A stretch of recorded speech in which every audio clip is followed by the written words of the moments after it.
Hello and welcome to some season predictions from us here at Ranks FC in association with 23. We've been lucky enough to use the toolbox, boys. It's been very, very enlightening in terms of these things that we're picking out here. We're going to pick out a player of the season, a signing of the season and a breakout star of the season. Let us move on to our final category, which is breakout star of the season. Dean, you're going to kick us off. Start with me again. Okay, so I've already talked about Man City once, you've talked about Man City too. Let's go Man City again, but in a totally different direction, and a guy that honestly has the potential to break through, which is pretty unreal. Cole Palmer is such a talent, 20 years old.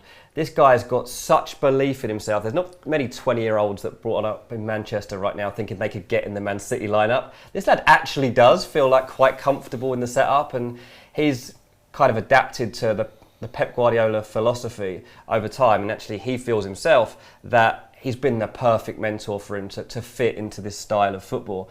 Look, we saw him at Man City play a game for the first team, come on against Burnley, and then went and played for the under-23 straight after and score a hat-trick. Like, that's how hungry this guy is to be playing football. And this season, especially with the 5-sub rule coming on, you're going to see players start to make an impact, and I think Cole Palmer is one of the ones that will be used to do that at Man City, especially at a time when they're starting to move on and transition from the old squad. You think Raheem Sterling moving on particularly is probably an opportunity for this guy to step forward. And when you're frustrated, he can come in and help you pick a lock. But also, when you're 4-0 up, like Man City regularly are, it gives you an opportunity to come on and just play with complete confidence, complete openness, and just be yourself. Make a mistake, doesn't really matter. Or do what he usually does and just score, basically. He's an attacking midfielder who will score goals and create goals. I think he's a very interesting guy to watch out for this season. So there's been concerns, haven't there, for City, that they've lost Gabriel Jesus, who was primarily a winger for them. Yeah. And Raheem Sterling, who was always pretty much a winger for them. And you're looking at the depth chart and you're saying, well, you know, maybe Julian Alvarez steps in on the wing. Is gonna but hang on a minute, he's just arrived from Argentina and he's a very young man, very talented. But surely they're a bit light here. And City sort of disagree with that general sentiment. And I think it's because of this guy.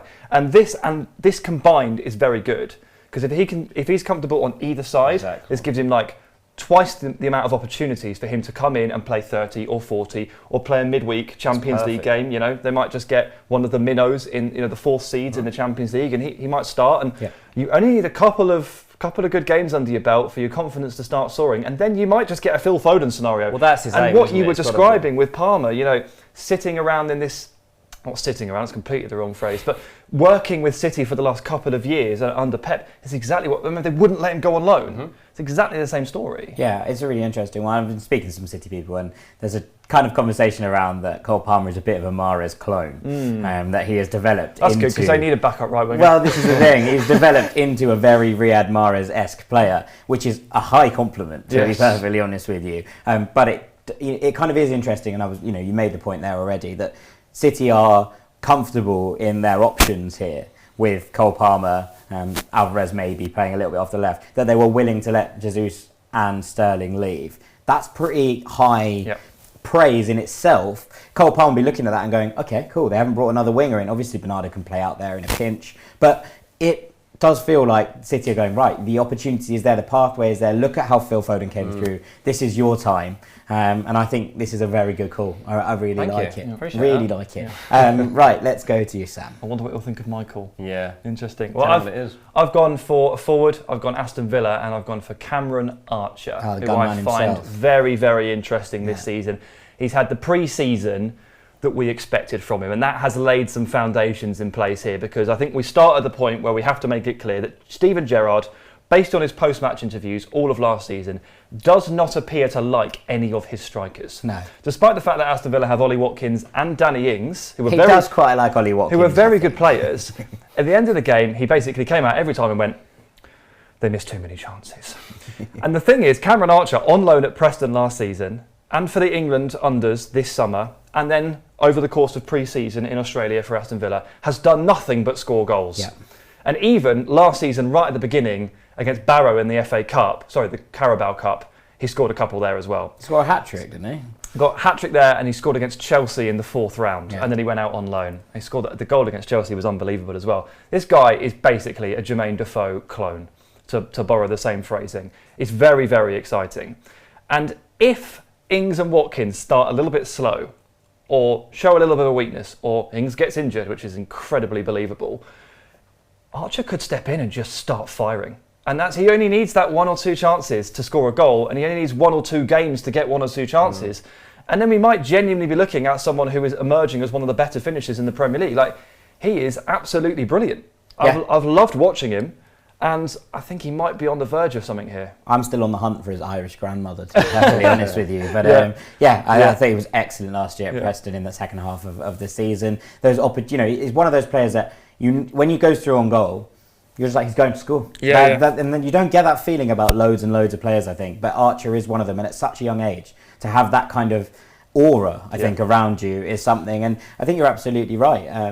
Danny Ings didn't have a great season last season, was brought in, kind of a shock move last summer. I think we were all kind of taken aback by that move from him and that jump to Aston Villa. It felt like a good fit. Hasn't quite worked out, I'd suggest, the way he'd want it to. And I think there's a massive opportunity for Cameron Archer. I think the fact that Villa haven't signed, as we speak, a striker in this transfer window, and there was a lot of talk that they might do that. And you look at the current setup of the attack, and that they've got Watkins and Ings, obviously, but then you've got Coutinho, you've got Buendia, you've got Leon Bailey, who's having a great pre-season, and then you've got Archer too. Like, it's an array of options for Steven Gerrard to really consider. And I think this guy, as Sam says, is going to be snapping at the heels. Keenan Davis has come back off that loan at Nottingham Forest, where he did well as well. Yeah. But he is the exact opposite profile. He does everything well apart from score. He also just hasn't really played a part in pre-season. Whereas Archer has been stepping onto the pitch with Coutinho, with Buendia, who can just feed these balls through for him, and he can just whack them away. Like, and in the same context as well, Watkins has had a very difficult pre-season. So I feel like the tide is ramping up to a point where, I'm not saying he starts game week 1, but game week 4, we might have a conversation on our hands. I think he'll come on in game week 1 as it stands right now. The only last question is whether he's going to adopt Edinson Cavani's Archer celebration, because it feels like a real missed cause. For no. It's a real missed cause if he hasn't. It's okay if he does, though. Yeah, I'd like it a lot if he adopts that. Right, let's move on to the last one. And I'm going for another player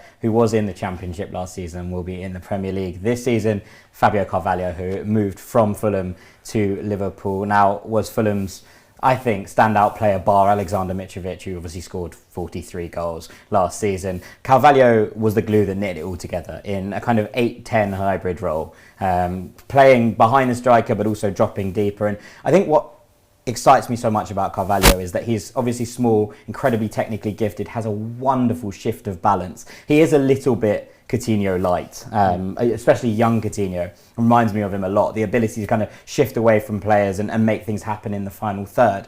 Less long shots, more kind of slipping people in. But I really like the way that he is able to kind of shift his body weight on a sixpence to leave defenders trailing in his wake. But he's also incredibly tenacious and hardworking, not afraid of challenges, and a real pressing machine. And I think Klopp is going to absolutely love him. And what we've seen in pre-season so far is Carvalho being involved a lot more than I think people originally thought. I think there was this kind of sense that Carvalho was coming into a squad where everyone was at a level above, I think, and people were like, well, he'll probably spend a year kind of mixing it between the first team and the 23s. That's not going to be the case. He is going to be amongst this first team. And look, as we speak, there are links between Juventus and Roberto Firmino, who we kind of assumed was going to play more of a role this season. If he goes away and Liverpool don't bring someone else in, I do think that the opportunity open up even further. But even with Firmino there, I think that Carvalho will be trusted in not only, and there's this kind of element of where does he play, because he was primarily a kind of 10 figure for Fulham. I'm interested to see how Liverpool line up this season, because I think without Sadio Mane, they might well switch at times, and we saw it at the end of the Champions League final to an extent, switch at times to a 4-2-3-1, which does give you that space to play a player who is able to make things happen in the middle. And I think that Carvalho is going to be Klopp's go-to player. He has played as a number 8 in pre-season, and he's done really well. And they haven't signed any more midfielders. So again, you're looking at pathways. They missed a ball carrier, I think, last season in that role. Someone who was able to take the ball as one of the 2-8s and drive forward. Naby Keita's good at it, but he's just always injured. He's also going to play like in pre-season. They've been trying him as a wide forward too, because they've obviously got a situation to sort out where Mane was. I'm not saying he's going to be the go-to person, but they're trying it. Him and Harvey Elliott basically have had a really good pre-season so far. Liverpool really happy with the way made at Motspur. Those guys are preparing. Both snapped straight out of Fulham. Thank you very much for that, Liverpool. But look, they're massive talents, and they both should have really big seasons. So it'll be interesting actually to see out of Carvalho and Elliott actually who does shine the brightest. Yeah, absolutely. Well, there we have it. 3 player of the season shouts, 3 signing of the season shouts, and 3 breakout star shouts as well. We've been Ranks FC in association with 23. It's been wonderful to look at all these different vises and enjoy them all. Thank you for watching. We'll see you soon.